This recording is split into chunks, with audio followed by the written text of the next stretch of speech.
श्री राधा कृष्ण पादान् सहगण ललिता श्री विशाखान्वितांच हे कृष्णा करुणा सिंधु दीनबंधु जगत्पते गोपेश गोपिका कांत राधा कांत नमस्तुते तप्त कांचन गौरांगी राधे वृंदावनेश्वरी वृषभानुसुते देवी प्रणमामि हरिप्रिये वाञ्छाकल्पतरुभ्यश्च कृपा सिन्धुभ्येव च पतितानां पावनेभ्यो वैष्णवेभ्यो नमो नमः।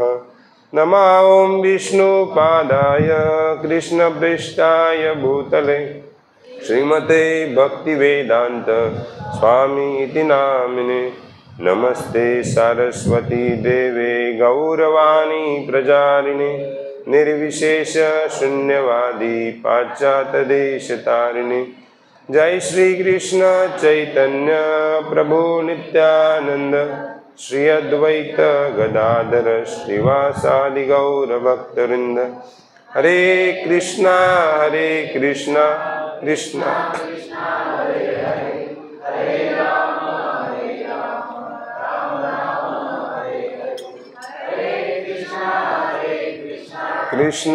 कृष्णा हरे हरे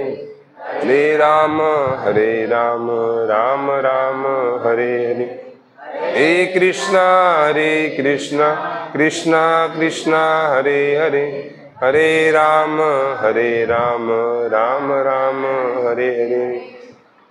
मुखं करोति वाचालं पंगुं लंघयते गिरिं यत्कृपातमहं वन्दे श्रीगुरु दीनतारिणं परमानन्दमाधवं श्री चैतन्य ईश्वरम।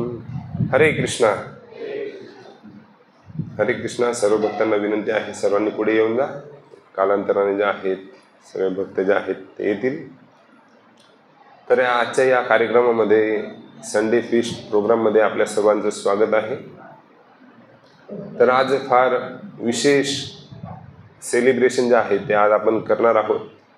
तर कालचा पण दिवस आपल्यासाठी तेवढाच फार महत्त्वाचा होता, कारण कालच्या दिवशी जे आहेत श्रील प्रभुपादांचा तिरुभाव दिवस जो आहे तो काल आपण सेलिब्रेशन केला आणि आज जे आहेत आपण जे आहेत तर या तिरुभाव निमित्ताने आज मंदिरामध्ये स्पेशल प्रसाद आपल्याला मिळणार आहे। आणि ते म्हणजे काय आहे कोण सांगेल?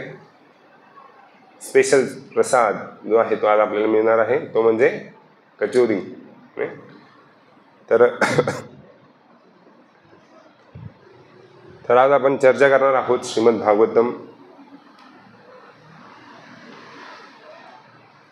भागवतम श्लोक क्रमांक अध्याय क्रमांक 21 श्लोक क्रमांक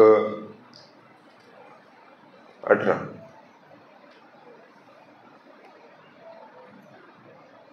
हन्तहं इद्रिब अब्बला हन्त अहम अद्रि अब्बला हरिदास्य वर्य यत राम कृष्ण चरणं स्पर्शं प्रमुदमानमं तदोनीयः सगुणये त्वयो यत पनीय सुयसं कंदमूले। तर याचा अनुवाद आणि तात्पर्य अशा प्रकारे आहे। अनुवाद आणि तात्पर्य ही दिव्यांग विशेषी भक्ति वेदांत स्वामी शील प्रभुपाद द्वारा शील प्रभुपाद जी की जय। अनुवाद: यह गोवर्धन पर्वत समस्त भक्तों में सर्वश्रेष्ठ है। ये सखियों, यह पर्वत भगवान श्री कृष्ण तथा बलराम के साथ ही साथ उनकी गायों, बछड़ों तथा ग्वाल बालों की सभी प्रकार की आवश्यकताएं, पीने का पानी, अति कोमल घास, गुफाएं, फल फूल तथा तत्कारियों की पूर्ति करता है। इस प्रकार का यह पर्वत श्री भगवान का आदर करता है। भगवान श्री कृष्ण तथा बलराम के चरण कमलों का स्पर्श पाकर गोवर्धन पर्वत अत्यंत हर्षित प्रतीत होता है। तात्पर्य: उपयुक्त उदाहरण श्रील प्रभुपाद जी ने चैतन्य चरितामृत से लिया गया है। तो आचार्य है श्रील विश्वनाथ चक्रवर्ती ठाकुर। वो लिखते हैं, गोवर्धन पर्वत के ऐश्वर्य की विवेचना इस प्रकार की है। पानीय गोवर्धन पर्वत में झरनों से प्राप्त सुगंधित जल का घोतक है, जिसे भगवान श्री कृष्ण तथा बलराम पिया करते थे और जिसे अपने पाँव और मुख मंडल धोया करते थे। गोवर्धन पर्वत शहद, आम का रस तथा पीलू जैसे रस अन्य पेय भी प्रदान करता है।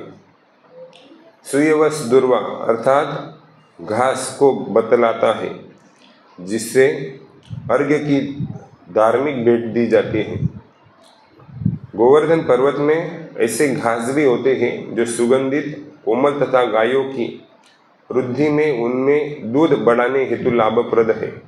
इस तरह यह घास का आध्यात्मिक पशुओं को खिलाने के काम आती है। कंदर गुफाओं का सूचक है, जहाँ भगवान श्री कृष्ण बलराम तथा उनके संगी खेलते, बैठते और लेटते थे। ये गुफाएं तब आनंद देती हैं जब या तो बहुत गर्मी हो या बहुत ठंडी सर्दी हो या फिर वर्षा हो रही हो।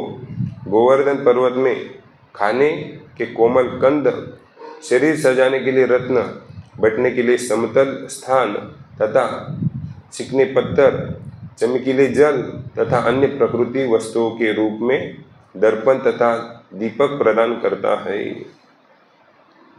हरे कृष्णा। तो आज का जो श्रीमद् भागवतम क्लास रहेगा वो मराठी में होगा।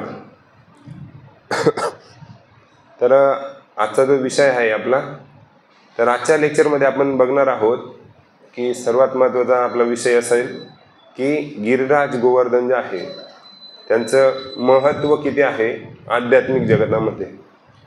दुसरा विषय आहे की इंद्राने असं काय केलं जेणेकरून त्यांना भगवंतांना ही लीला घडवून आणण्यासाठी अशी काय युक्ती करावी लागली। तिसरा विषय आहे भगवंतांना गोविंद हे नाव कोणी दिलं आणि कोणत्या लीलेमुळे प्राप्त झालेला आहे। तर हा जो तिसरा विषय आहे याच्यावर आपण आज चर्चा करणार आहोत। तर भारतामध्ये सर्व जे लहान बालक जरी असतील तर त्यांना जर कोणी जर विचारलं की गोवर्धन किंवा भगवंतांना गिरीधारी का म्हटलं जातं, तर हे प्रत्येकाला माहिती असतं। आपल्यापैकी पण बऱ्याच लोकांना माहिती असेल, कारण भगवंतांनी काय केलेलं आहे, कुठला पर्वत उचललेला आहे, गोवर्धन पर्वत उचललेला आहे। म्हणून ही जी लीला आहे ही मूलतः जे आजी आजोबा जे आहे हे आपल्या नातवाला, मुलांना सर्वांना ही सांगतात आणि आपल्याला बरीचशी जी माहिती आहे ते आपल्याला प्राप्त होत असते। तर अशा भरपूर कहाणी आहे ज्या आपल्याला पुराणांमध्ये, शास्त्रांमध्ये प्राप्त होतात की गिरी गोवर्धन जे आहे ते कशा प्रकारे या भौतिक जगामध्ये प्रकटीकरण झालेलं आहे। तर याच्यामध्ये एक जे गुह्य जी गोष्ट आहे तर ती अशा प्रकारे आहे, या सगळ्या गोष्टींमध्ये एक गुह्य गोष्ट आहे की जे गोलोक आहे, जे भगवंतांचं जे धाम आहे गोलोक वृंदावन, तर हे गिरी गोवर्धन जे आहे ते साक्षात गोलोक वृंदावनमधून प्रकट झालेलं आहे। तर हे सगळ्यात मोठं रहस्य आहे। तर जेव्हा भगवंतांना राधाराणीला या भूतलावर प्रकटीकरण करायचं असतं तर राधाराणी एक शर्त ठेवते आणि ती शर्त अशी असते की मी अशा स्थानी येईल की जिथे यमुना नदी असायला पाहिजे, गिरिराज गोवर्धन जे असायला पाहिजे, त्याच प्रकारे जे आहेत तिथे भगवंतांचे जे ग्वालबाल आहेत ते पण असायला पाहिजे। तर अशा प्रकारची शर्त जे आहेत भगवंत पूर्ण करतात आणि ते जे स्थान आहे ते आहे वृंदावन। तर ह्या वृंदावनमध्ये आपल्याला तिघ गोष्टी ज्या आहेत त्या आपल्याला बघायला मिळतात। एक आहे इथे यमुना आहे, दुसरं म्हणजे ब्रजवासी पण आहेत, तिसरं म्हणजे काय आहे तिथे, काय आहे तिथे, गिरिराज गोवर्धन आहे नाही। तर या सगळ्या गोष्टी आपल्याला बघायला मिळतात।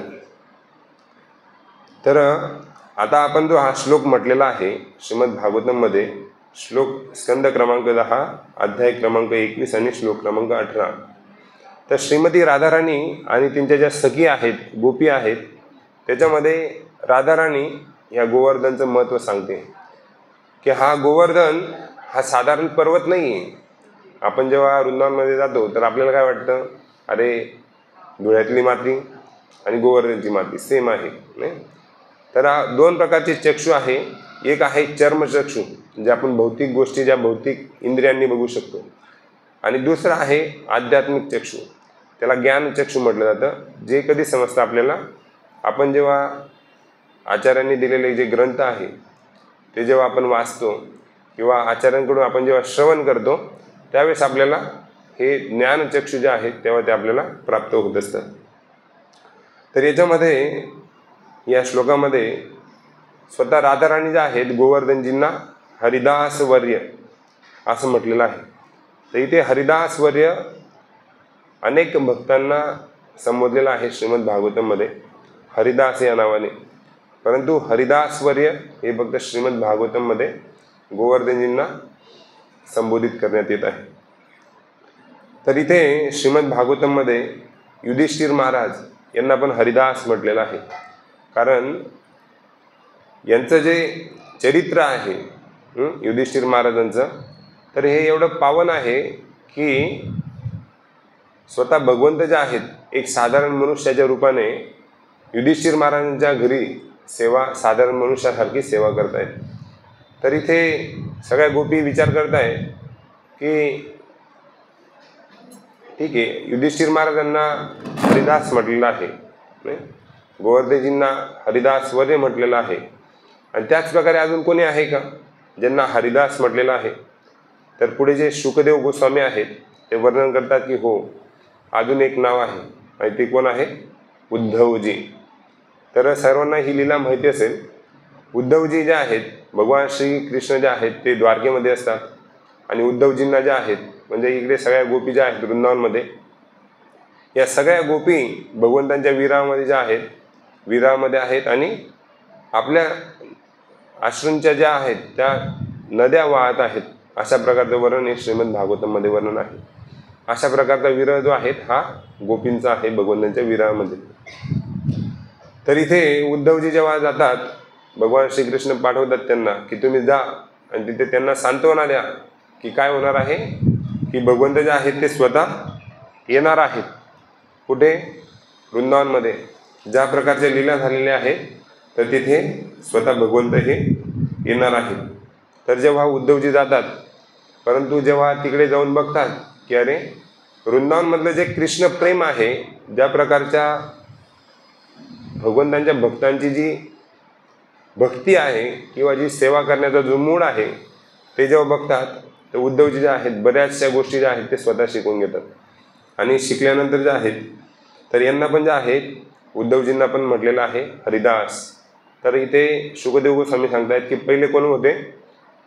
पहिले होते युधिष्ठिर महाराज, दुसरे आहे उद्धवजी, आणि आता शेवटचं जे तिसरं आहे हे गोवर्धनजी. तर यांच्यामध्ये हरिदास तर आहे. हरी म्हणजे भगवंत आणि दास म्हणजे सेवक. हरिदास नाही. तुकाराम महाराज म्हणता आमची एक आस तुम्ही व्हा हरीचे दास. आपण भगवंतांचे भक्त व्हायला पाहिजे अशी तुकाराम महाराजांची इच्छा आहे. तर या इथे आता हे हरिदास या शब्दाचं फार सुंदर डेफिनेशन जे आहे ती चैतन्य महाप्रभू करतात की आपल्याला सर्वांना माहीत आहे श्रीकृष्ण चैतन्य राधा कृष्ण नाही अन्य. स्वतः भगवान श्रीकृष्ण जे आहेत ह्या कलियुगामध्ये जे हरिनाम देण्यासाठी आलेले आहेत त्यांना म्हटले जाते चैतन्य महाप्रभू. आणि हे चैतन्य महाप्रभू जेव्हा एका शिलेला बघतात तर त्यांना गोवर्धनची जी आठवण आहे ती येत असते. तर चैतन्य महाप्रभू जेव्हा चैतन्य महाप्रभूंना एक शिला, जी शालिग्राम शिला आहे किंवा जी गोवर्धनची शिला आहे, एक भक्त प्रदान करतो, तर त्या शालिग्राम शिला किंवा गोवर्धनची जी शिला आहे तिला चैतन्य महाप्रभू कधी डोक्यावर म्हणजे कायमस्वरूपी जे आहे तिला स्वतः कॅरी करत असत नाही. आणि दुसरं म्हणजे एक माळा असते, ती माळा जी आहे चैतन्य महाप्रभू फार सांभाळून ठेवतो. तर आपण जेव्हा परिक्रमा करण्यासाठी जेव्हा जातो आपण गोवर्धनजींची परिक्रमा, तर त्याच्यामध्ये आपण अपराधापासून वाचायला पाहिजे. आणि अपराध काय आहे? बरेचसे लोक आहेत धामामध्ये जातात परंतु धाम अपराध करून येतात, कारण आपल्याला त्याबद्दल कधी काही माहीतच नसतं नाही. ज्या प्रकारे आपण जेव्हा गिरधारींची गोवर्धनची जेव्हा परिक्रमा करतो तर त्यावेळेस आपण जे वैष्णव आहेत, जे चैतन्य महाप्रभूंचे जे फॉलोअर्स आहेत, तर ते गिरीधारींना कधी म्हणजे गोवर्धनजीच्या शिलेवर कधी पाय ठेवणार नाही याची काळजी घेतात, नाही. तर ती शिला जी आहे आपण डायरेक्ट उचलून आपल्या बॅगेमध्ये टाकून घरी नाही आणायला पाहिजे. तो एक प्रकारचा अपराध आहे. जोपर्यंत ब्रजवासी जे तिथले जे वासी आहेत, तर ते जोपर्यंत आपल्याला परमिशन देत नाही तोपर्यंत आपण तिथून शिलासुद्धा आणायला नको पाहिजे.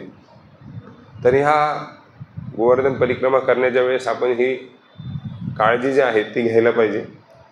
तर याच्यामध्ये हे फार महत्त्वाचं आहे, कारण इथे म्हटलेलं आहे जे गिरी गोवर्धन आहेत हे स्वतः भगवंत आहेत आणि ह्या लीलेमध्ये दाखवत आहेत की ते भगवंतांचे दास आहेत. तर हे आपल्याला चैतन्य महाप्रभू दाखवत आहे की हरिदास वर्य, हरी म्हणजे भगवंत आणि दास पण आहेत. तर ज्यावेळेस ही पुढची जी लीला होईल तर त्याच्यामध्ये आपण चर्चा करणार आहोत की कशा प्रकारे चैतन्य महाप्रभूंचा मूड आहे, नाही. तर आपण रोज जे आहे चैतन्य शिष्टाष्टकम जे आहेत आपण गात असतो आणि शेवटी काय म्हणतो, आपल्याला काय प्राप्त करायचं आहे, कोण सांगेल? आपण भक्ती का बरं करतो? कृष्ण प्राप्ती व्हायला पाहिजे. काय प्राप्त व्हायला पाहिजे आपल्याला? चैतन्य शिष्टाष्टकममध्ये काय सांगितले शेवटी नामापराधामध्ये आपण जेव्हा म्हणतो दान अमृत वाचतो, ध्यानपूर्वक जप करना ये भी एक अपराध है. सभी वैष्णव जो सबको मतलब जो खुद को वैष्णव समझते उन्होंने क्या करना चाहिए, 10 नामामृतों से बचना चाहिए ताकि शीघ्र उनको क्या जीवन की सफलता कृष्ण प्रेम प्राप्त हो सके. तर आपण भक्ती करतो कशासाठी? आपल्याला कृष्ण प्रेम प्राप्त करून घ्यायचं आहे. तर हे कृष्ण प्रेम, किंवा काही लोक असं म्हणू शकतात की आम्ही भक्ती करतो, आम्हाला धन पाहिजे. काही लोक म्हणू शकतात की आम्हाला समाजामध्ये प्रतिष्ठा पाहिजे, त्याच्यामुळे आम्ही भगवंताची भक्ती करतो. काही लोक म्हणू शकतात की आम्हाला समाजामध्ये एक चांगलं नेतृत्व करायचं आहे, त्यामुळे आम्ही भगवंताची भक्ती करतो. परंतु जे वैष्णव आहेत, जे शुद्ध भक्त आहे, त्यांचा हा स्वभाव आहे किंवा त्यांचा हा विचारधारा आहे की त्यांना भगवंतांची कृष्ण प्रेम जे आहे ते प्राप्त करायचं आहे. तर भगवंत जे आहेत हे परमदयाळू परम कृपाळू आहेत. तर ते तर कृष्ण प्रेम प्राप्त सर्वांना करून देतील आणि त्याच्यासाठी चैतन्य महाप्रभू स्वतः आलेले आहेत, नाही. आता हे चैतन्य महाप्रभूंपेक्षा जे आहेत त्यांचे जे भक्त आहेत, नित्यानंद महाप्रभू अतिदयालू अवतार आहे. आणि अतिदयालू अवतारामध्ये जे नित्यानंद महाप्रभू आहेत ते स्वतः कोण आहे? बलरामजी आहेत, नाही. तर भगवंत तर कृष्ण प्रेम देतीलच, पण त्यांच्यापेक्षा जास्त जे सहज गतीने देतील ते कोण देऊ शकतात? भगवंतांचे भक्त देऊ शकतात. तर गिरिराज गोवर्धनजी जे आहेत ते भगवंतांचे शुद्ध भक्त आहेत आणि ते आपल्याला भगवंतांचं प्रेम हे देऊ शकतात. आणि सर्वात जास्त शक्तिशाली भक्तीमध्ये जर शक्तिशाली असतील तर ते कोण आहेत? गिरी गोवर्धन आहेत. कारण त्यांना भगवंतांनी स्वतः 7 दिवस आपल्या करंगळीवर जो आहे उचललेलं आहे. तर याच्यामध्ये चैतन्य महाप्रभू आणि रघुनाथ दास गोस्वामी यांचं हे वर्णन आहे चैतन्य चरितामृतमध्ये.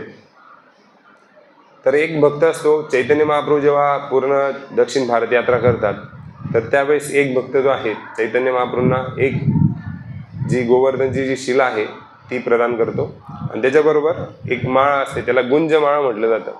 तर ॲक्च्युली आता हे जे गोवर्धन शिला जी आहे तर ही प्रतीक आहे भगवंतांचं, भगवान श्रीकृष्णांचं प्रतीक जे आहे ही शालिग्राम ही गोवर्धन शिला आहे. आणि जी गुंजमाला आहे तर ही राधा राणीचं प्रतीक आहे. ज्यावेळेस ते चैतन्य महाप्रभूंना प्राप्त होतं तर चैतन्य महाप्रभू एकदम त्याला चांगल्या प्रकारे सांभाळून ठेवतात आणि ते भावविभोर अवस्थेमध्ये जे आहे चैतन्य महाप्रभू कधी त्याला डोक्यावर ठेवत असेल, नाही. तर एक जसं आई जे आहे बालकाची ज्या प्रकारे काळजी घेते चैतन्य महाप्रभू, त्या प्रकारे जे आहेत की गोवर्धन शिला आणि गुंजमालाची काळजी घेत होते. तर जेव्हा चैतन्य महाप्रभू जगन्नाथपुरीमध्ये जातात तर त्यावेळेस त्यांना तिथे रघुनाथ दास गोस्वामीही भेटतात आणि रघुनाथ दास गोस्वामींना ही गोवर्धन शिला जी आहे ती भेट स्वरूपामध्ये देतात. तर तिथे चैतन्य महाप्रभू सांगतात की काय करा तुम्ही, ही जी गोवर्धन शिला आहे तर हिचं तुम्ही काय करा की जे यमुना जल आहे किंवा जे गंगाजल आहे त्याच्याने तुम्ही काय करायचं, या गोवर्धन शिलेची अभिषेक करून सेवा करायची आहे, नाही. नंतर ही जी सेवा झाली, जी गुंजमाला आहे ती तुम्ही काय करा, गळ्यामध्ये घाला, नाही. जेणेकरून तुम्हाला जो कोणी भक्त बघेल तर त्याला काय होईल, भगवंतांचं स्मरण होईल. हे राधा राणीचं स्मरण जे आहे त्या व्यक्तीला होत राहील. तर अशा प्रकारचा उपदेश जे आहे चैतन्य महाप्रभू देतात. आणि रूप गोस्वामी जे आहेत, आपले रघुनाथ दास गोस्वामी जे आहेत, हे सगळ्या उपदेशांचं पालन जे आहेत हे चैतन्य महाप्रभूंच्या सांगण्यानुसार करतात. आणि होतं असं की चैतन्य महाप्रभू आणखी एक उपदेश देतात. जी गोवर्धन शिला आहे तिला काय करा, तुम्ही रोज जे स्वीट आयटम आहेत नाही स्वतः बनवा आणि यांना तुम्ही भोग लावा. त्याचप्रकारे आपण बघू शकतो की जेव्हा ही जी लीला आहे गोवर्धन लीला, तर याच्यामध्ये काय झालेलं आहे, आपण भगवंतांना काय करतो, म्हणजे गिरिराजींना काय करतो, आपण अनेक प्रकारचं अन्नकूट जे आहे नाही, तर हे अन्नकूटामध्ये वेगवेगळे व्यंजन आहेत, तर त्याचा आपण काय करत असतो, हे गिरिराजींना भोग लावत असतो. तर अशा प्रकारचा हा एक पास टाईम आहे. तर जेव्हा रघुनाथदास गोस्वामी जेव्हा जगन्नाथपुरीवरून पुन्हा वृंदावनला येतात, तर ज्या प्रकारे चैतन्य महाप्रभू या गोवर्धन शिलेची ज्या प्रकारे सेवा करत होते, त्याच प्रकारे वृंदावनमध्ये आल्यानंतर सुद्धा त्याच प्रकारची जी सेवा आहे रघुनाथदास गोस्वामी ही करतात. तर इथे म्हटलेलं आहे की अशा प्रकारची जी सेवा आहे ती आपण करायला पाहिजे, जेणेकरून जे भगवंत आहेत आणि जे व्रज आहे किंवा ज्याला गोवर्धन म्हटलं जातं, तर त्याच्यामध्ये कुठल्याही प्रकारचा फरक नाही आहे. तर याच्यामध्ये आता आपण बघू शकतो, आपण बघितलं की वृंदावनचं गिरी गोवर्धन जे आहे त्यांचं महत्त्व किती महत्त्वाचं आहे भगवंतांच्या सेवेमध्ये. तर आपल्याला भगवंतांची भक्ती प्राप्ती करून घ्यायची असेल तर आपल्याला अशा वैष्णवांकडे प्रार्थना करावं लागेल ज्यांच्याकडे ऑलरेडी भक्ती आहे. कारण भगवंत भक्ती देतील, परंतु त्याच्या आधी कोण देऊ शकतं आपल्याला, भगवंतांचे भक्त ही भक्ती देऊ शकतात. तर ह्या इथे पुढचा एक पास टाईम आहे. तर इथे खरी जी गोवर्धन लीला आहे ती आता सुरू होत आहे, की ज्या प्रकारे इंद्र जे आहेत हे पण भगवंतांचे भक्त आहेत. कारण भगवंतांना ही सगळी सृष्टी चालवण्यासाठी वेगवेगळ्या पदावर वेगवेगळ्या देवीदेवतांना हे कार्य करण्यासाठी नेमावं लागतं. कारण ज्यावेळेस कोणी नसतं त्यावेळेस स्वतः भगवंत येऊन ते कार्य करत असतात. जसं की जगन्नाथपुरीचा जर पास टाईम ऐकला असेल, तर हे जे ब्रह्मांडाची जी सगळी जी ही आहे व्यवस्था आहे, तर हे ब्रह्माजी करतात. परंतु जेव्हा ब्रह्माजींची 100 वर्षामधून जेव्हा 50 वर्षे पूर्ण होऊन जातात, तर स्वतः भगवंत जे आहेत 50 वर्ष जे आहेत, म्हणजे पहिले भगवंतांचं जगन्नाथजींचं नाव आहे नीलाचल, आणि त्याच्यानंतर 50 वर्ष जे आहेत स्वतः भगवंत येतात आणि हा जगाचा भार सांभाळतात, म्हणून त्यांचं नाव काय पडतं, जगाचे नाथ जगन्नाथ, नाही. तर अशा प्रकारे भगवंत काय करतात की हे ब्रह्मा असो, नारद असो, नाही, नंतर इंद्र असो, चंद्र असो, वरुण असो, या सगळ्या देवी देवतांना वेगवेगळे कार्य जे आहे ते भगवंतांनी दिलेलं आहे.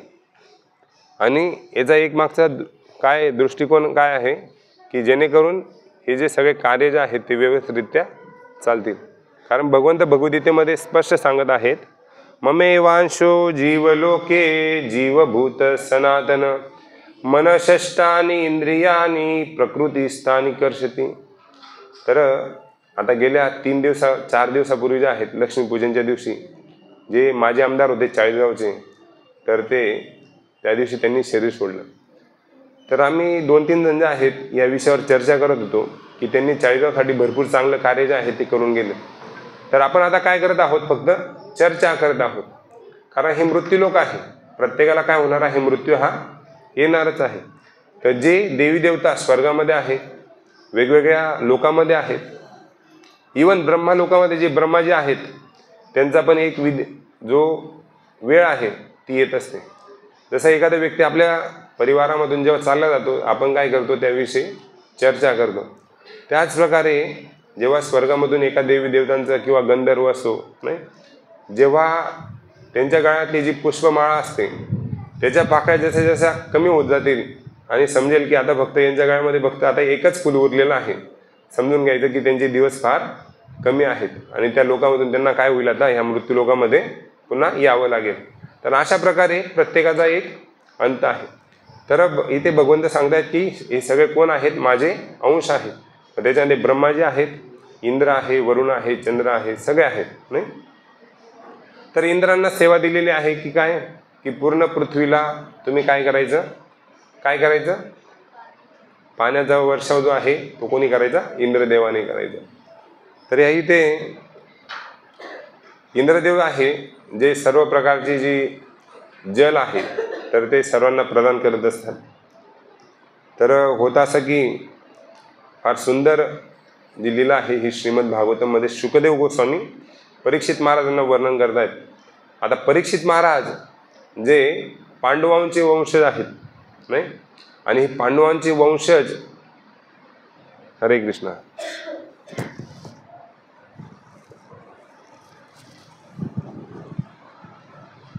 जे पांडवांचे जे वंशज आहेत ते चर्चा करतायत की कशा प्रकारे ही जी लीला आहे ती झालेली आहे. याच्याबद्दल शुकदेव गोस्वामींना प्रश्न विचारतायत की आम्हाला जरा तुम्ही काय करा, जी भगवंतांनी लीला केलेली आहे, स्पेशल लीला, गोवर्धन लीला, हिच्याविषयी सांगा. तर तिथे शुकदेव गोस्वामी सांगायला सुरुवात करतात की एकदा म्हणे होतं असं की जसं आपण सर्वांना जानकी कथा सांगितली असेल की ज्या प्रकारे ब्राह्मण पत्न्यांची जी कथा आहे ही श्रीमद भागवतामध्ये वर्णन आहे. तर ब्राह्मण काय करतात, वेगवेगळे यज्ञ जे आहेत ते करत असतात, कारण त्यांना वेगवेगळ्या इच्छा प्राप्त करून घेण्याच्या असतात. आणि जेव्हा कृष्ण आणि बलराम आणि त्या यज्ञासाठी वेगवेगळी सामग्री, व्यंजन वगैरे सगळे आलेले असतात आणि तिथे कृष्ण बलराम जवळच असतात. आणि कृष्ण सांगतात की काय करा, तुम्ही जा त्या ब्राह्मणांना सांगा की आम्ही कृष्णाचे मित्र आहोत आणि आम्हाला भूक लागलेली, तुम्ही काय करा, जो यज्ञ करत आहात तर ते यज्ञामध्ये जे काही तुम्ही अर्पण करणार आहात ते काय करा, तुम्ही आम्हाला द्या, जेणेकरून आम्ही कृष्णाला देऊ. परंतु ते जे ब्राह्मण आहेत ते ह्या बालकांकडे मुळीच लक्ष देत नाही. तर मग सर्व जे ग्वालबाल आहेत हे वापस येतात आणि पुन्हा भगवान श्रीकृष्णांना सांगतात. मग श्रीकृष्ण काय सांगतात की म्हणे तुम्ही काय करा, ठीक आहे, ब्राह्मण जे आहेत ते वेगवेगळे यज्ञ करण्यामध्ये गुंतलेले आहेत, तुम्ही काय करा, आता त्यांच्या ज्या पत्न्या आहेत, ब्राह्मण पत्न्या, ज्यांनी सकाळपासून संध्याकाळपर्यंत वेगवेगळे व्यंजन बनवलेले आहेत, तुम्ही त्यांच्याकडे जा आणि त्यांच्याकडून ते मागा. तर तिथे या ग्वालबाल ज्या आहेत ते जातात आणि सगळ्या ज्या गोष्टी आहेत त्या ब्राह्मण पत्न्या त्यांना इझिली देतात. कारण त्यांना असं वाटतं की ह्या यज्ञामध्ये अर्पण केल्यापेक्षा जेव्हा भगवंतांचे भक्त येऊन जे आहे आपल्याला सेवेमध्ये लावतायत म्हणजे फार महत्त्वाची गोष्ट आहे नाही. तर ती अशा प्रकारे ज्या आहेत ह्या ब्राह्मण पत्न्या आहेत अशा प्रकारची सेवा करतात. तर त्याच प्रकारे भगवंत बघतात की अरे ते ब्राह्मण जे होते ते यज्ञामध्ये गुंतलेले होते आणि आज मी बघतोय की व्रजवासी जे आहेत, स्पेशली गोपीजन, हे सगळे जे आहेत एक विशेष कार्यामध्ये गुंतलेले आहेत. आणि हे विशेष कार्य काय आहे, तर सगळ्यात मोठा फेस्टिवल असतो तो म्हणजे काय, इंद्रपूजा. तर इंद्रपूजामध्ये जे आहेत पूर्ण बैलगाडी एवढे भरलेले अन्न नाही, तर एवढे सगळे दर वर्षाप्रमाणे हे इंद्रपूजा करतात. तर भगवंत जे आहेत फक्त 7 वर्षाचे बालक आहेत आणि भगवंत नंद महाराजांना विचारतात की नंद बाबा हे काय चाललं आहे, काय करता काय तुम्ही नाही. तर ते म्हणतात की बघ कृष्णा, तू छोटा आहे. आता ह्या छोट्या बालकाला नंद महाराज म्हणजे असं ह्या प्रत्येक गोष्टी सांगायला त्यांना आवडत नाही. त्यांना वाटतं की अरे लहान बालकाला काय सांगायला पाहिजे, आपल्या घरी होतं ना की अरे लहान मुलांना काय सांगायचं, जे काही डिसिजन आहे ते आपण घेऊन टाकायचं नाही.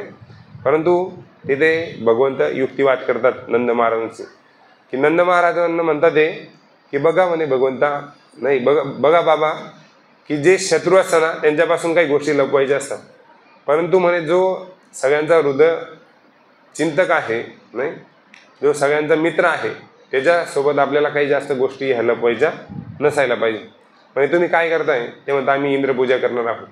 तर मग तिथे नंद महाराज जे आहेत ते सांगतात की कशा प्रकारे आपण ही इंद्राची पूजा करायला पाहिजे. तर मग भगवान श्रीकृष्ण म्हणतात की हो ठीक आहे, मग सांगा म्हणे का करतो आपण. तर मग नंद महाराज सांगतात की बघ, जसं भगवतीने भगवंत सांगतात, यज्ञात भवती, कुठला श्लोक येतो, अन्नात भवती भूतानी पर्जन्यात अन्न संभव, यज्ञात भवती पर्जन्य यज्ञ कर्म समुद्भव. म्हणजे प्रत्येक प्राणी जो आहे हा अन्नावर आश्रित आहे, आणि जे अन्न आहे या भूमीवर कधी येईल, ज्यावेळेस वर्षा होईल. आता ही जी वर्षा आहे ही कधी होईल, जेव्हा इंद्रदेव पाऊस पाडतील तेव्हा. आणि म्हणे बघ, आपण वैश्य आहोत, वैश्यवान जे वैश्य आहे त्यांचं कर्तव्य काय आहे की म्हणे शेती करणं, गायींचा सांभाळ करणं, नंतर जे गायींचं जे दूध येईल त्याचा आपण व्यापार करू शकतो, नाही. तर आपण वैश्य आहोत आणि आपल्याला हे कर्तव्य जे आहेत आपल्याला हे करणं गरजेचं आहे, आणि आपली जीविका जी आहे ह्या गोष्टींमुळेच चालणार आहे. तर त्यामुळे आपल्याला काय करावं लागेल, इंद्रदेवतेची आपल्याला पूजा ही करणं गरजेचं आहे. तर भगवंत म्हणतात की भगवंत जे आहेत युक्तिवाद करतात नंद महाराजांसोबत, आणि फक्त नंद महाराजच नसतात, तर तिथे त्यांचे जे भाऊ आहेत उपनंद, नाही, तर ते सगळे असतात, पूर्ण परिवार असतो. वृद्ध जे गोप आहेत ते पण असतात. आणि मग तिथे भगवंत जे आहेत युक्तिवाद करतात. ते म्हणतात की बघा भगवंता, बघा नंद बाबा, म्हणे तुम्ही सांगताय, मग तिथे कर्ममीमांसा फिलॉसॉफी सांगतात भगवंत जे आहे. आता कर्ममीमांसा जी फिलॉसॉफी आहे ती कशा प्रकारे आहे, काही जे भौतिक लोक जे आहेत ते म्हणतात की कर्म ही पूजा है, अगर हम कर्म नहीं करेंगे तो फल प्राप्त नहीं हो सकता. तर मग भगवंत सांगतात म्हणे बघा, जरा आई वडील जर एकदम शुद्ध भक्त असतील तर म्हणे कधी कधी त्यांचे मुलं जे आहेत तर ते म्हणे वाईट वळणावर लागतात. कधी कधी म्हणे काही आवश्यकता नसताना जे आहेत, म्हणजे आई वडील जरी चांगले कर्म केले असतील तरी त्यांच्यासोबत वाईट होतं, नाही. म्हणे जरी आई वडील जरी चांगल्या प्रकारे पालन पोषण मुलाचं करत असतील तरी मुलाला जे आहेत अनेक प्रकारचे रोगांचा जो सामना आहे त्या मुलाला करावा लागतो.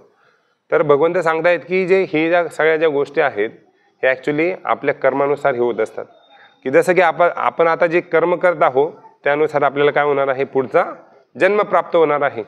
आणि आता आपण जे ह्या ज्या परिवारामध्ये ज्या काही अडचणींमध्ये आहोत ते आपण गेल्या जन्माचे आपले काय आहेत, कर्म आहेत.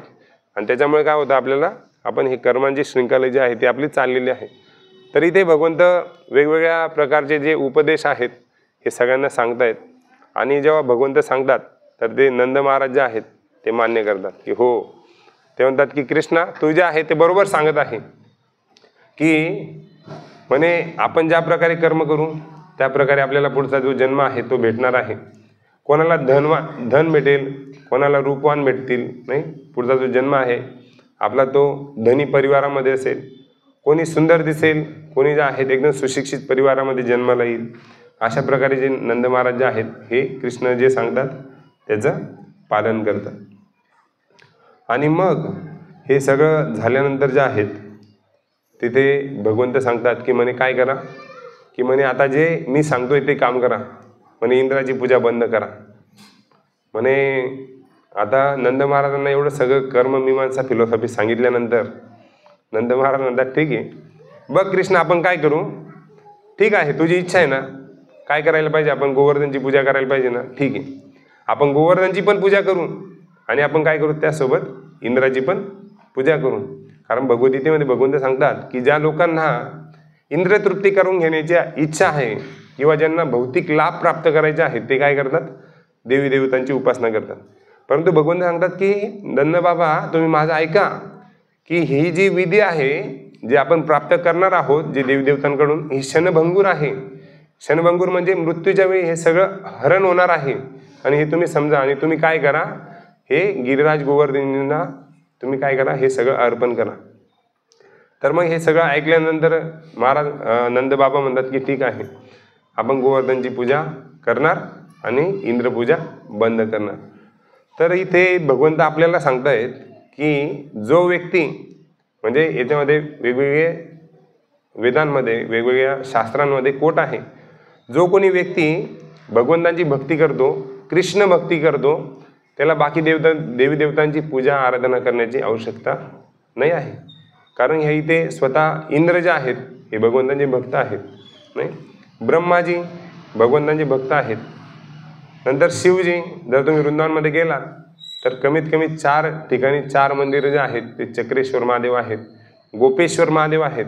तर तिथे स्वतः शिव जे आहेत, कारण शिवजींना वैष्णवाना यथा शंभू म्हटलं जातं, जे परम वैष्णव आहेत. तर ते काय करतात, भगवंतांच्या नावाचा जप करतात, राम नावाचा.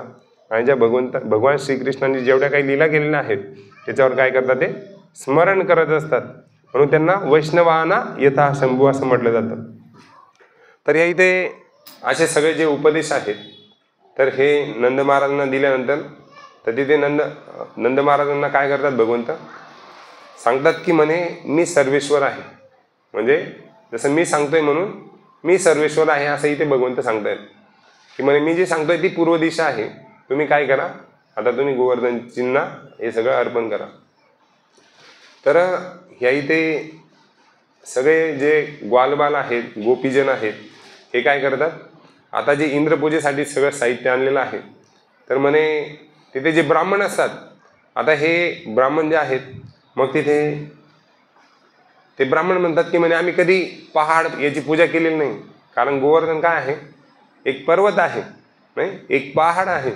तर ते ब्राह्मण म्हणतात आम्ही कधी पूजा केलेली नाही म्हणे पहाडाची. तर तुम्हीच सांगा की आम्ही कशा प्रकारे याची पूजा करायची. तर मग ते पुढे सांगतात की म्हणे आता ही जी लीला आहे ह्या घडण्यासाठी 3 गोष्टींचं वर्णन जे आहे विश्वनाथ चक्रवर्ती ठाकूर आपल्याला सांगतायत. की पहिलं काय आहे की म्हणे जे भक्त असतात तर भक्तांना जेव्हा अहंकार किंवा घमंड येतो तर भगवंत स्वतः हस्तक्षेप करत असतात. तर ह्या लीलेमध्ये आपण समजू शकतो की आतापर्यंत जे आहेत व्रजवासी काय करतायत की ही इंद्राची पूजा करतायत आणि पुढे काय होणार आहे, इंद्राची पूजा थांबणार आहे.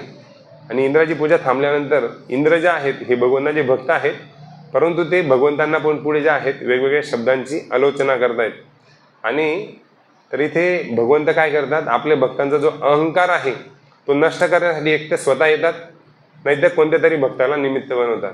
कारण भगवंतांना मुळीच आवडत नाही की आपल्या भक्तामध्ये कुठल्याही प्रकारचा जो चुकीच्या ज्या गोष्टी आहेत त्या झालेल्या. म्हणून या इथे ज्या आहेत ही लीला घडण्यासाठी हे एकमेव कारण दिलेलं आहे. दुसरं एक आणखी सुंदर कारण सांगतात की म्हणे एक असा एक फेस्टिवल तयार करायचा होता, म्हणजे सेलिब्रेशन करायचा होता की जेणेकरून याची जी चर्चा आहे, आपले करोडो जन्म जरी झाले तरी ह्या लीलेची चर्चा जी आहे ती होणार आहे. आणि तो कुठला फेस्टिवल असतो, तो म्हणजे अन्नकूट फेस्टिवल. नाही ज्या प्रकारे सर्व भक्तांनी जे आहेत या इथे भगवान श्री राधा दामोदरजींना, त्याच प्रकारे गिरी गोवर्धनजींना जे आहेत घरून भोगा बनवून आणलेले आहेत. तर सर्वांचं स्वागत आहे आणि फार फार धन्यवाद की तुम्ही आपला किमती वेळ काढून जो आहे भगवंतांसाठी भोगा आणलेला आहे. तर त्याच प्रकारे तर तो एक सुंदर फेस्टिवल जो आहे, महोत्सव आहे, तर तो साजरा करण्यासाठी हे दुसरं कारण सांगितलेलं आहे की ही लीला घडलेली आहे. आणि तिसरं तिथे विश्वनाथ चक्रवर्ती ठाकूर सांगतात की ही लीला का घडली, की म्हणे गोवर्धन नाही, तर जेव्हा भगवंत गोवर्धनला उचलणार तर किती दिवस उचलले भगवंतांनी, 7 दिवस आणि 7 रात्र, म्हणजे 24 तास जे ग्वालबाल आहेत, जे सगळे वृंदावनवासी आहेत ते भगवंतांच्या सानिध्य प्राप्त करू शकतात. दुसरं म्हणजे काय की म्हणे वृंदावनमध्ये ज्या ग्वालबाल आहे ते कधी बघायचे भगवंतांना, सकाळी आणि संध्याकाळी. तर फक्त सकाळी आणि संध्याकाळी दर्शन व्हायचं आणि भगवंत काय करायचे, ग्वालबाल जे गायी आहे त्यांना चारण्यासाठी वनामध्ये निघून जायचे. तर यांची पण इच्छा होती की आम्हाला अशा प्रकारचं जे दर्शन आहे किंवा सानिध्य जे आहे ते प्राप्त व्हायला पाहिजे. त्यामुळे जेणेकरून आम्ही काय करू, जो आनंद आहे त्या आनंदाचं जे पान आहे आम्ही करू शकू. त्याच्यामुळे हे तिसरं कारण विश्वनाथ चक्रवर्ती ठाकूर सांगतायत की ह्या 3 गोष्टी आपल्याला समजू शकतो या लीलेमध्ये. तर आपण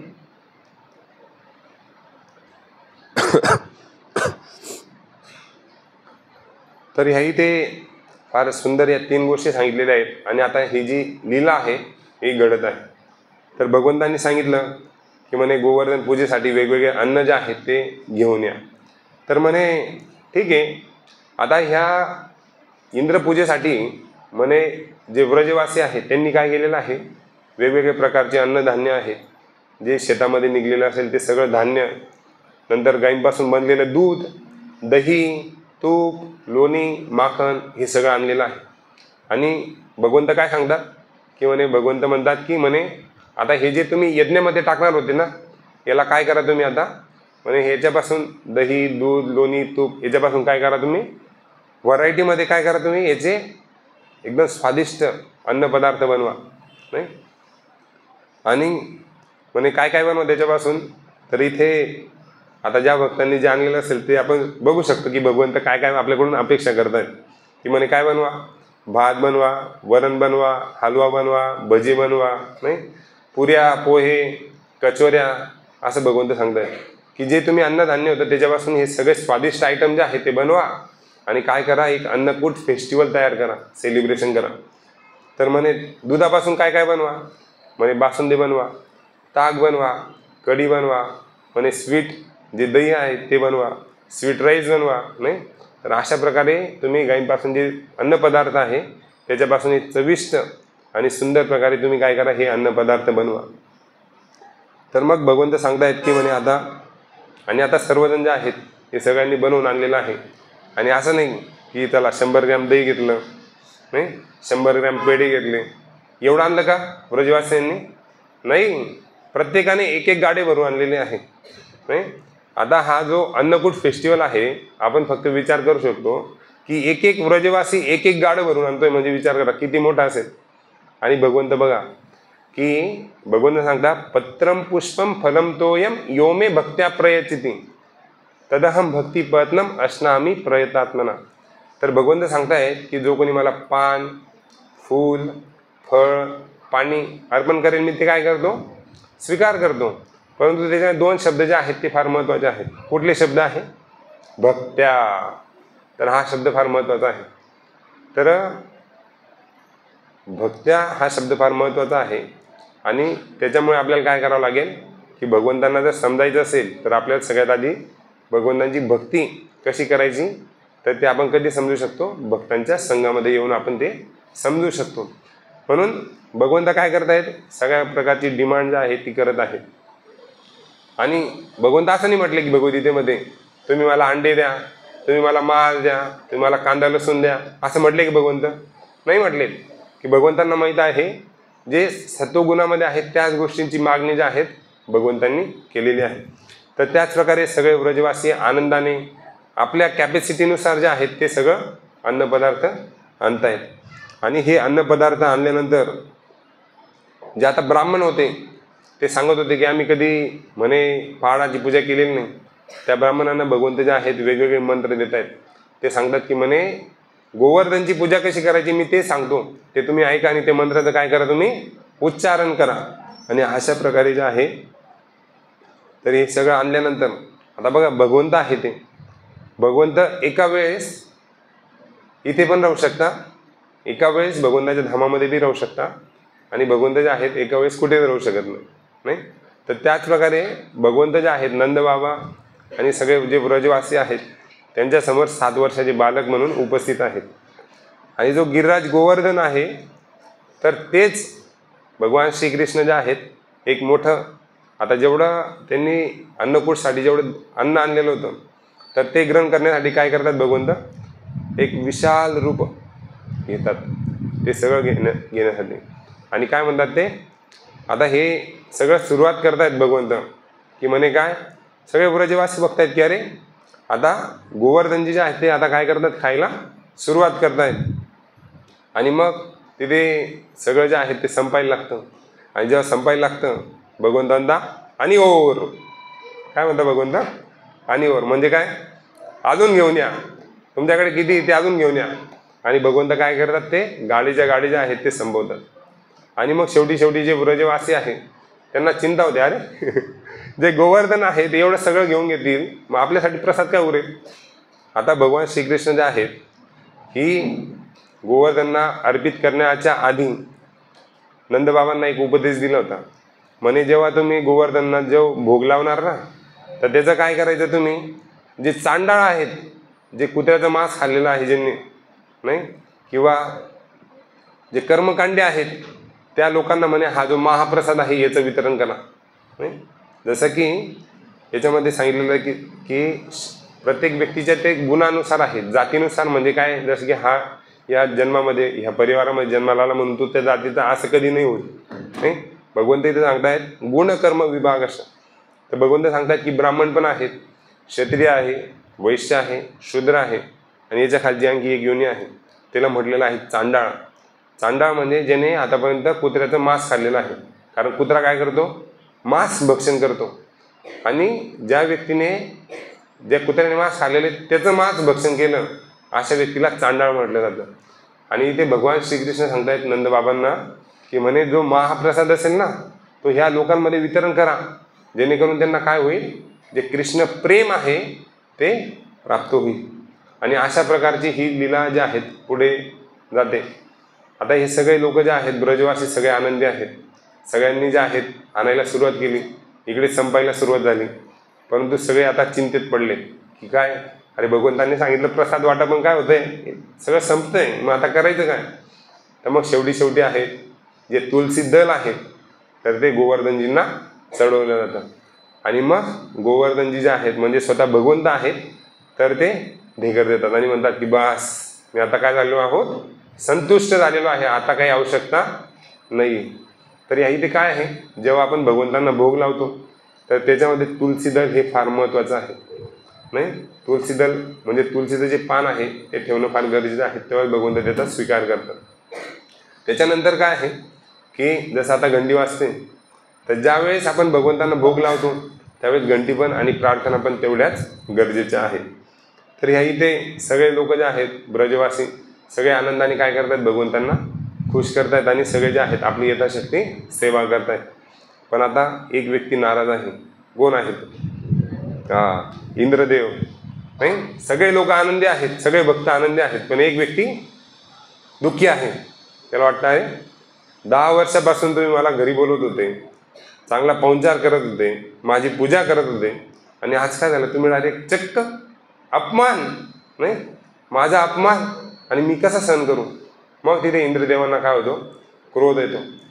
आता जे सामवर्तक बादल आहे तर त्यांचं आगमन केव्हा होतं, जेव्हा ह्या ब्रह्मांडाचा पूर्ण नाश करायचा असतो त्यावेळेस त्यांचं आगमन हे होत असतं.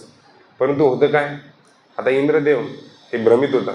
भ्रमित म्हणजे त्यांना समजत नाही की, त्यांना माहीतच नाही की हे जे 7 वर्षाचा जो बालक आहे ते कोण आहेत, भगवंत आहेत, हे त्यांना समजत नाही. आणि होतं असं की ते काय करतात, ते व्रजवासींना म्हणतात की म्हणे तुम्ही एवढे उन्माद झालेत, म्हणजे उन्माद म्हणजे तुम्ही एवढे घमंडी झाले, ठीक आहे याचा बदला मी घेईल. तर म्हणे काय, तर अशा बादलांना बोलवलं जातं. तर ते बादलचं बून नसतं, तर ते बादलचे खांब असतात. आणि ते कुठे होतात ते वृंदावनमध्ये. वृंदावन नष्ट करण्यासाठी इंद्रदेव जे आहे त्यांना बोलवतात. आता हे जेव्हा बोलवल्यानंतर सगळे व्रजवासी आहेत ते म्हणतात, बघ कृष्णा, आम्ही सांगितलं होतं ना की म्हणे तुझ्या सांगण्यानुसार आम्ही केलं, परंतु काय झालं, सगळं उलटं होऊन गेलं. ते म्हणतात की म्हणे चिंता करू नका.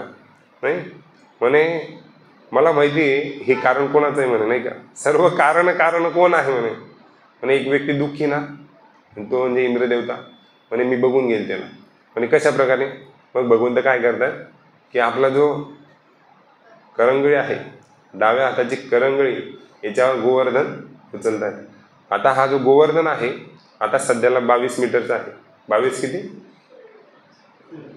22 किलोमीटर. तर आधी तो फार मोठा होता, परंतु त्यांना एका ऋषीचा शाप भेटलेला आहे. तर तो रोज मोहरीच्या दाणे इतका जो काय आहे रोज कमी होत आहे ऋषींच्या शापामुळे. आणि होता असं की जेव्हा भगवंत गोवर्धन उचलतात, तर जेव्हा गोवर्धन उचलतात तर हे गोवर्धन म्हणजे एवढी सोपी गोष्ट नाही, आपल्याला समजू शकतं अरे गोवर्धन काय असंच असेल, त्यांनी उचलून घेतलं असेल. पण तिथे आचार्य वर्णन करतात, जसं एक छोटासा बालक आहे, तर ते भूछत्र बघितलं असेल ना आपण, जे पावसाळ्या दिवसामध्ये उगतं, नाही काय म्हणतात त्याला, छत्री. नाही, त्याप्रकारे बाल काय करतात, त्याला उपटतं आणि खेळतं त्याच्यासोबत. तसं म्हणे भगवान श्रीकृष्ण जे आहेत 7 वर्षाचे बालक आहेत, आणि त्यांनी काय केलेलं आहे, आपल्या करंगळीवर हा जो गोवर्धन आहे तो धारण केलेला आहे. म्हणून या भगवंतांचं नाव काय पडतं, गिरीधारी गोवर्धन. नाही, बोला गोपाल, याच्यामध्ये काय म्हटलेलं आहे की भगवंतांचं नाव पडतं गिरी गोवर्धनधारी, नाही तर भगवंत जे आहेत हे गोपाल आहेत आणि त्यांनी गोवर्धन धारण केलेलं आहे. गोवर्धन गोपाल असंही त्यांचं एक नाव आहे. बोला गोवर्धन जी की जय, गोपाल जी की जय. तर अशा प्रकारे ही जी लीला आहे ती होते.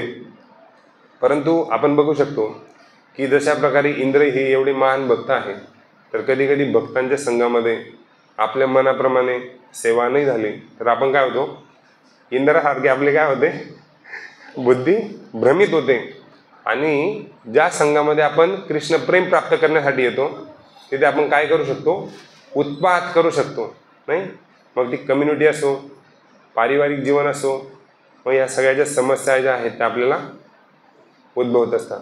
तर त्यामुळे जसं की ह्या इथे इंद्र जे आहेत ते भगवंतांचे भक्त आहेत, तरी पण ते एवढे मोठे भक्त असल्यानंतर सुद्धा जे आहेत तर ते अशा प्रकारे करू शकतात. तर मग साधारण व्यक्ती पण करू शकतो. परंतु आपण काय समजू शकतो की जर आता पुढे समजेल ते आपल्याला.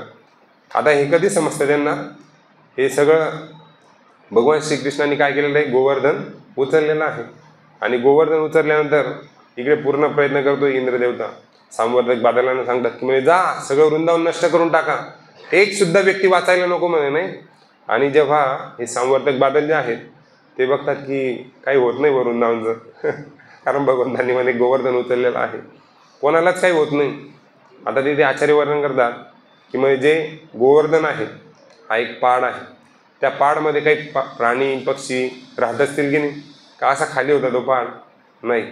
तर म्हणजे जे सांवर्धक बादल आहे तर ते त्या गोवर्धनचं पण काही करू शकत नाही.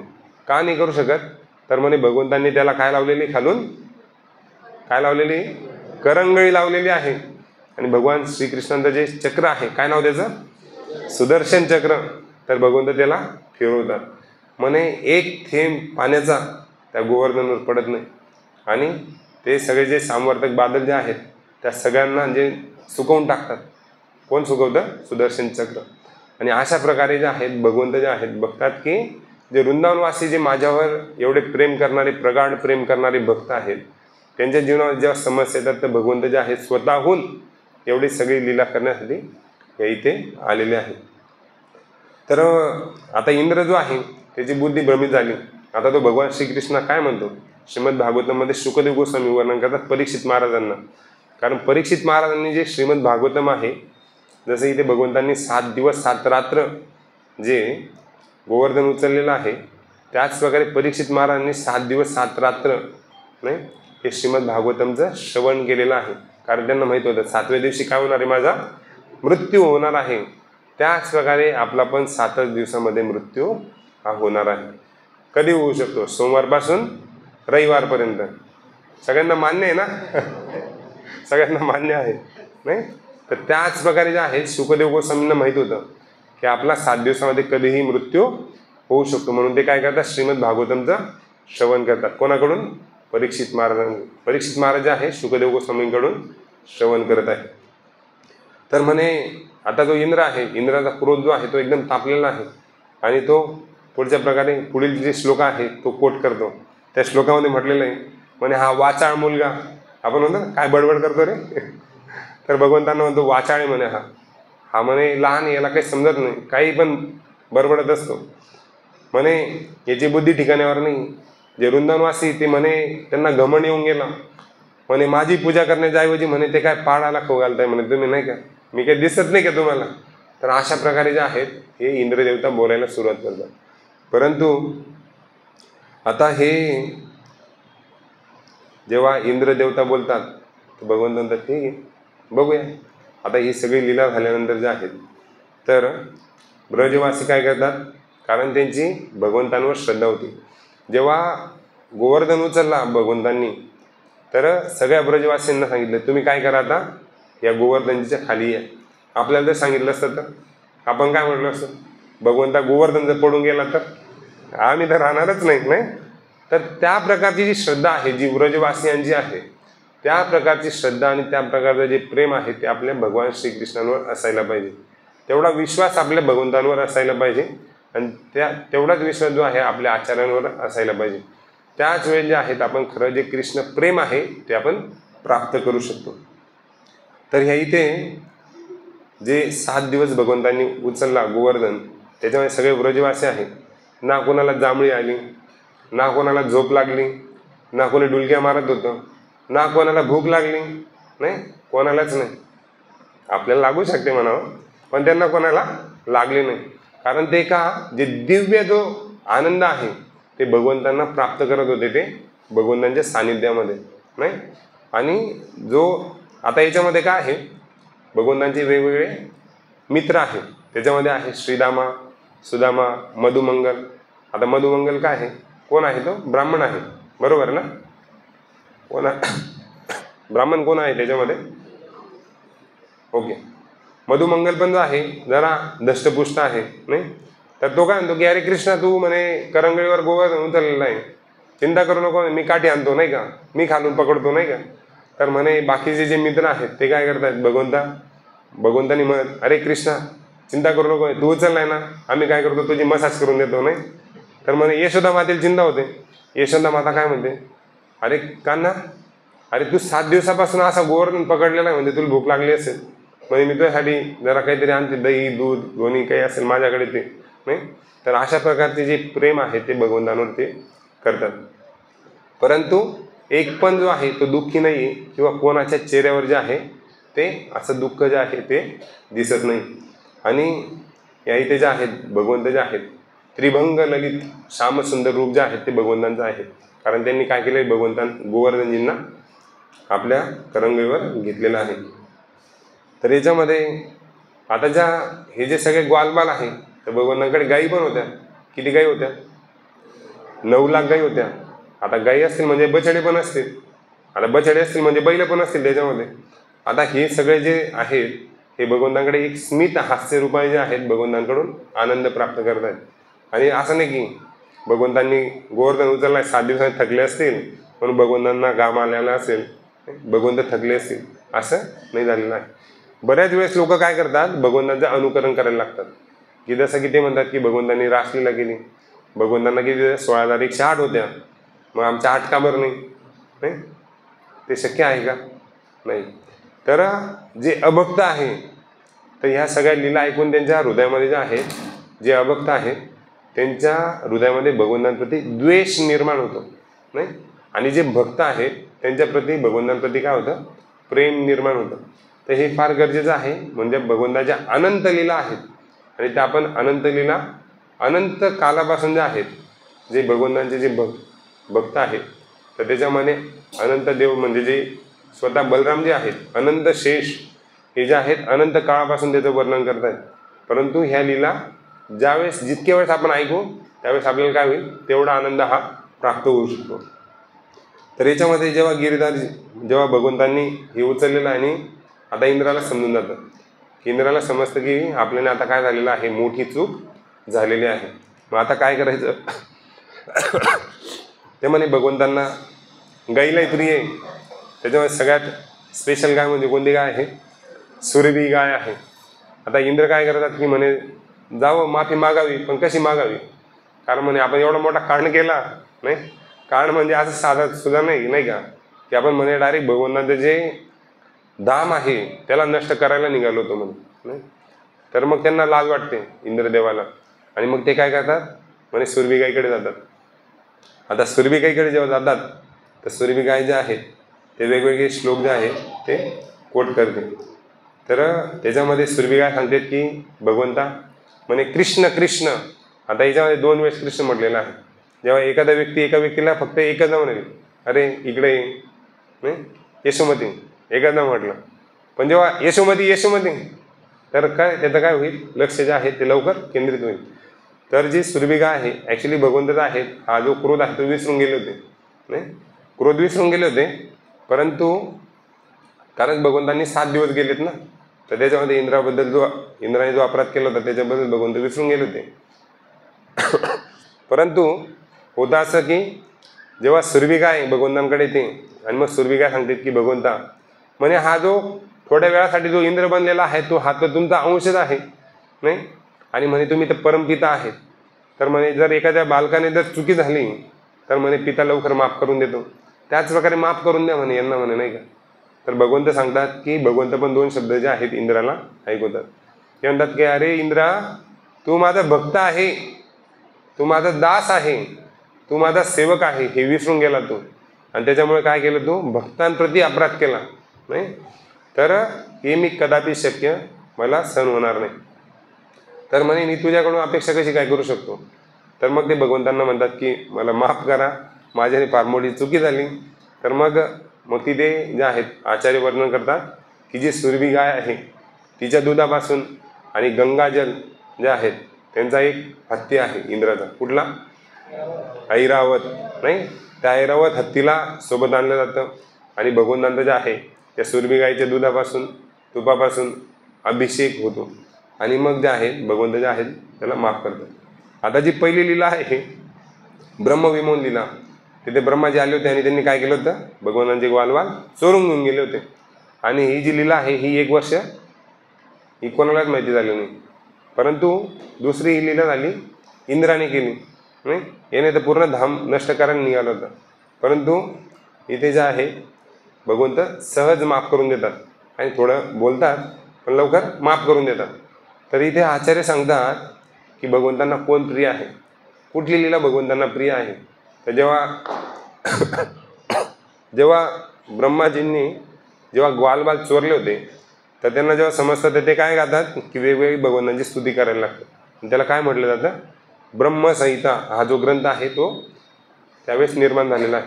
तर ही ब्रह्मसंहिता आपण जे म्हणतो ना, ईश्वर परमकृष्ण सच्चिदानंद विग्रह अनादिरादिर गोविंद सर्व कारण कारण, जेव्हा आपण ते सकाळी इथे दर्शनार्थीला गोविंद आदी पुरुष म्हणजे गातो ते काय आहे, स्वतः भगवंतांनी गायलेलं आहे. ज्यावेळेस भगवंतांना जेव्हा सकाळी 4:30 वाजता उठवलं जातं तर त्यांचा श्लोक जो आहे, सहस्रो अदर्व करुण भगवान विरुद्ध प्रेमस्मिते विजृंभणा विठ्ठाय विश्वविद्याचे माधवागिरा प्रणतम पुरुषम पुराण. तर स्वतः ब्रह्माजी जे आहे श्रीमद भागवतांच्या 3ऱ्या स्कंदामध्ये वर्णन करतायत की भगवंतांची वेगवेगळी स्तुती जी आहेत ब्रह्माजी करतायत. तर ह्या इथे सांगतात की ब्रह्माजींनी काय केलं, आपल्या जे ग्वालबाल होते त्यांना काय केलं, त्यांनी भगवंतांपासून लांब केलं. परंतु इंद्राने काय केलं, अपराध केला. परंतु त्याचं निमित्त काय झालं, सगळे ग्वालबाल काय झाले, भगवंतांच्या सानिध्यामध्ये आले. आणि भगवंतांना काय आवडतं की सगळे ग्वालबाल एकत्र आले, भगवंतांना आवडतात. म्हणून इथे वर्णन आहे की काय करतात, भगवंत इंद्राला लवकर माफ करून देतात परंतु ब्रह्माजींना लवकर माफ करत नाही. तर त्याच प्रकारे भगवंत सांगतात की आता एवढी सगळी लीला झाली, आता वृंदावन लीला झाली, आता जे ब्रजवासी होते, आता 7 दिवसानंतर लीला समाप्त झाल्यानंतर भगवंत जे आहेत गोवर्धनला खाली ठेवतात. आता खाली ठेवल्यानंतर सगळ्या वासी जे ब्रजवासी त्यांना काय सांगतात भगवंत, म्हणे काय करा तुम्ही म्हणे आता आपापल्या घरी जा, आपले जे कर्तव्य आहे ते नियमित रूपाने करा. तर मग तिथे जे ब्रजवासी आहेत ते नंदबाबांना प्रश्न विचारतात, नंदबाबा खरं सांगा हा पुत्र कोण आहे म्हणे, नाही. जो 7 वर्षाचा आहे पण तो गोवर्धनजी उचलू शकतो. म्हणे पुतना आली तिला मारून टाकलं, म्हणे आगासुराला त्याला मारून टाकलं, म्हणे भौमासुराला त्यालाही मारलं, नाही. नंतर बकासुराला, असे किती असुर आले म्हणजे वृंदावनमध्ये आणि या सगळ्यांचं नायनाट करून टाकलं. म्हणे असा पुत्र कोण आहे म्हणे, हा काय जादू करतो काय. तर तिथे नंद महाराज सांगतात की म्हणे जेव्हा गर्ग ऋषी जे आहेत ते जेव्हा भगवंतांचं जे नामकरणाच्या वेळी जेव्हा आले होते म्हणे तेव्हा त्यांनी सांगितलं होतं की हा जो बालक आहे हा काही साधारण बालक नाही म्हणे, याला म्हटलेलं आहे नारायण सम. म्हणे हा जो बालक आहे हा स्वतः नारायणांसारखा आहे म्हणे, नाही.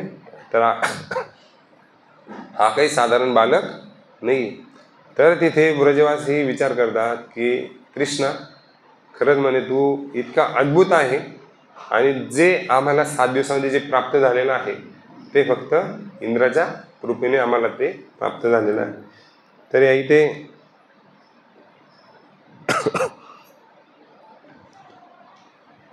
या इथे सांगितलेलं आहे, जेव्हा आता आपण जी परिक्रमा करतो गोवर्धनची परिक्रमा, तर ही पहिली परिक्रमा कोणी केली, कोण सांगेल, गोवर्धनजींची परिक्रमा जी आहे पहिली परिक्रमा कोणी केली, हा भगवान श्रीकृष्णांनी सांगितलं म्हणे गोवर्धनची पूजा करा, दुसरं काय गोवर्धनची परिक्रमा करा, स्वतः भगवंत करतायत.